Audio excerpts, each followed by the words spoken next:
Assalamualaikum warahmatullahi wabarakatuh. Alhamdulillah wassalatu wassalamu ala Rasulillah wa ala alihi wa sahbihi wa man wala ma ba'du. Kaum muslimin dan muslimat peserta grup Dirasat Islamiyah yang semoga senantiasa dirahmati Allah Subhanahu wa taala. Kita telah berbincang-bincang tentang hukum lelaki memandang wanita. Menurut al-muallif Al-Imam Abu Syuja', lelaki memandang kepada lawan jenis itu ada 7 kondisi. Wasadisu an-nadharu lisyahadah Aulil mu'amalah fayajuzu nadharu ilal wajhi khasatan. Kondisi keenam yang dibolehkan bagi seorang lelaki untuk memandang lawan jenis, wanita lawan jenis, ialah dia memandang dalam tujuan atau dalam konteks sedang menunaikan persaksian, ingin mempersaksikan terjadinya suatu kasus, atau sedang menjadi saksi dalam suatu transaksi, karena saksi itu idealnya berdasarkan satu data yang valid, yang tidak terbantahkan.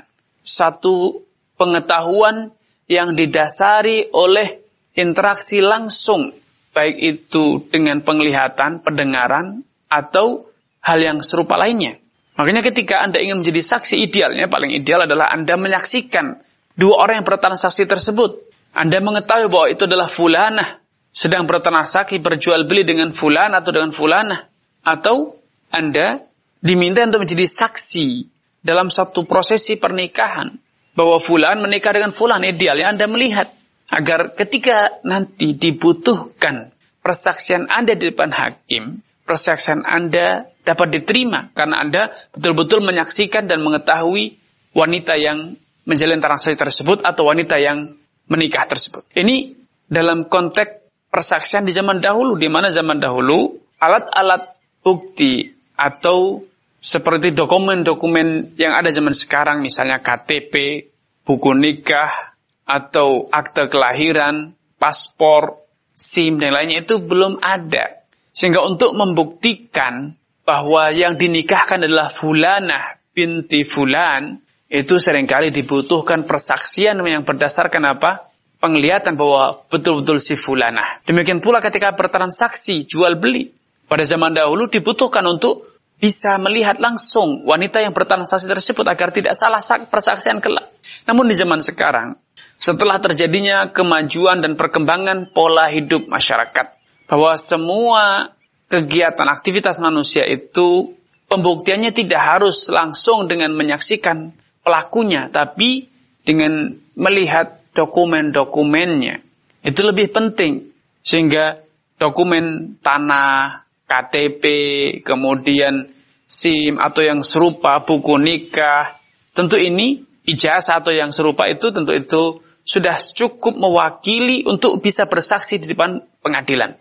Dan secara tradisi peradilan yang ada, baik di peradilan Islam ataupun peradilan positif di negara kita, ketika Anda betul-betul telah mengetahui dokumen-dokumen resmi tersebut, maka persaksian Anda sudah cukup untuk bisa dijadikan sebagai dasar hakim untuk menentukan suatu keputusan hukum kelak.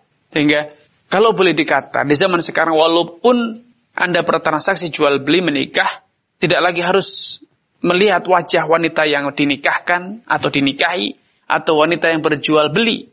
Karena yang dibutuhkan saat ini bukan persaksian akan orangnya, tetapi persaksian atas dokumen yang ditransaksikan, dijual belikan.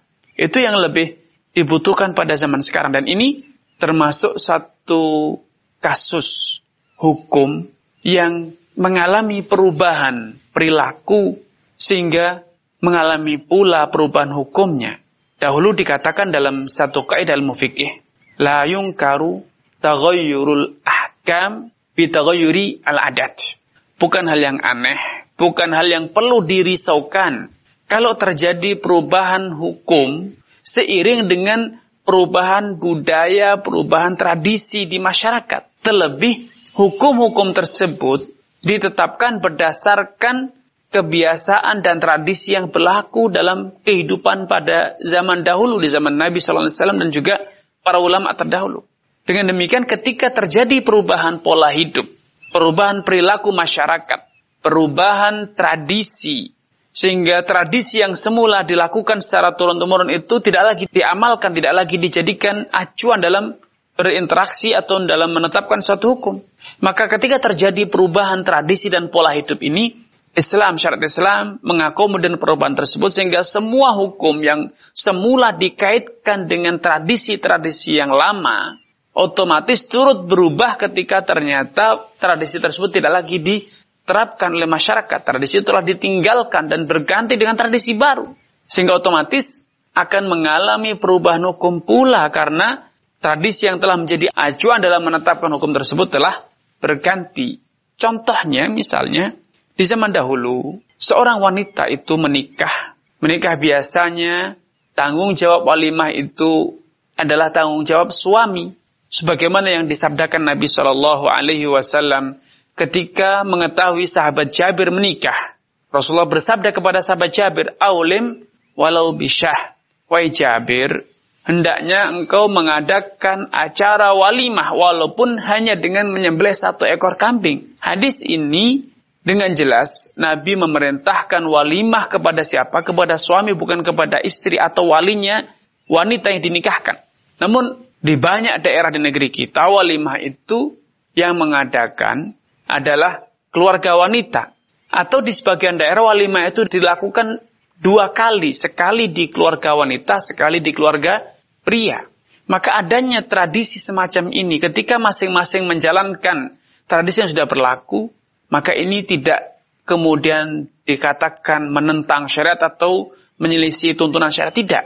Karena perintah Nabi kepada sahabat Jabir untuk membuat walimah itu berdasarkan budaya dan tradisi yang ada di zaman dahulu di masyarakat Arab, bahwa yang mengadakan walimah itu laki-laki. Karena walimah itu bagian dari nafkah. Dengan demikian, tanggung jawab mengadakan walimah itu sejenis dengan tanggung jawab memberikan nafkah, memberikan sandang, memberikan papan, yaitu tanggung jawab suami. Tetapi ketika ternyata ada tradisi secara turun-temurun di negeri kita misalnya, bagi banyak masyarakat, satu hal yang berat bagi keluarga wanita untuk serta-merta melepaskan putrinya dibawa ke keluarga pria, kepada keluarga suaminya. Diakadkan kemudian dibawa pergi, tidak. Bagi masyarakat itu suatu hal yang berat. Karenanya mereka akan merayakan terlebih dahulu pesta pernikahan di keluarga wanita, dan kemudian selang beberapa hari mereka mengadakan pesta kembali, walimah kedua di keluarga pria. Sebagai bentuk penyambutan anggota keluarga baru. Walimah pertama sebagai bentuk penyambutan keluarga baru, yaitu suami, dan juga pelepasan putri mereka untuk kemudian dipersunting, dinikahi, dan dijadikan sebagai bagian dari anggota keluarga pria tersebut. Ini tradisi yang berlaku di masyarakat. Sehingga terjadi perubahan hukum, maka tidak masalah. Itu semua kedua-duanya dianggap sebagai walimah yang masyru', sebagai walimah yang dibolehkan sesuai dengan tuntunan syariat. Tidak ada yang perlu dirisaukan. Sebagaimana tatkala terjadi perubahan pola persaksian karena perilaku peradilan di negeri kita atau di berbagai negeri, sampai pun negeri-negeri Islam, lebih menekankan kepada persaksian atas dokumen. Karena dokumen itu sudah mewakili akan pemiliknya. Akte kelahiran, ijazah, KTP, SIM, kalau itu sudah dipersaksikan, maka itu sama saja bersaksi atas orangnya. Sehingga kalau telah terjadi perubahan semacam ini, maka kita bisa simpulkan, maka tidak harus lagi menyaksikan langsung orang yang mengalami atau menjalani transaksi atau pernikahan atau yang serupa. Cukup bersaksi kepada dokumen-dokumen pribadi yang itu otentik, sehingga ketika bersaksi dengan melihat langsung dokumen tersebut, itu sudah sama saja melihat pemiliknya. Dengan demikian kita bisa simpulkan, kalau ingin bersaksi atau kondisi yang oleh mu'allaf dikatakan kondisi ke-6 ini boleh melihat lawan jenis dalam rangka bersaksi, kalau boleh dikatakan tidak lagi relevan dalam konteks kehidupan modern sekarang. Karena tujuan untuk persaksian itu sudah bisa diwujudkan, sudah terakomodir dengan apa? Menyaksikan dokumen pribadi. Karena dokumen pribadi tersebut bersifat identik, betul-betul mewakili, betul-betul membuktikan pemiliknya.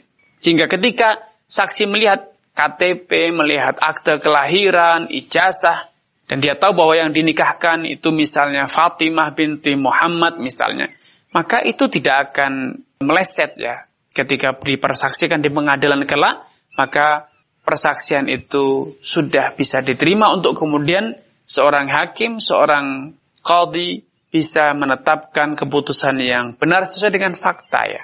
Tidak lagi bisa dipalsukan atau dimanipulasi. Dengan demikian, sekali lagi kesimpulannya, kondisi yang keenam ini bisa dikatakan telah berubah sehingga tidak cukup kuat untuk bisa dijadikan alasan membuka aurat, menyaksikan lawan jenis, membuka wajah untuk dipersaksikan oleh lawan jenis. Sehingga kembali kepada hukum asal haram hanya karena alasan bersaksi. Kenapa? Karena telah terjadi perubahan tradisi hukum. Wallahu ta'ala a'lam. Ini yang bisa kami sampaikan, kurang dan lebihnya mohon maaf. Sampai jumpa dalam kesempatan billahi taufiq wal hidayah. Wassalamualaikum warahmatullahi wabarakatuh.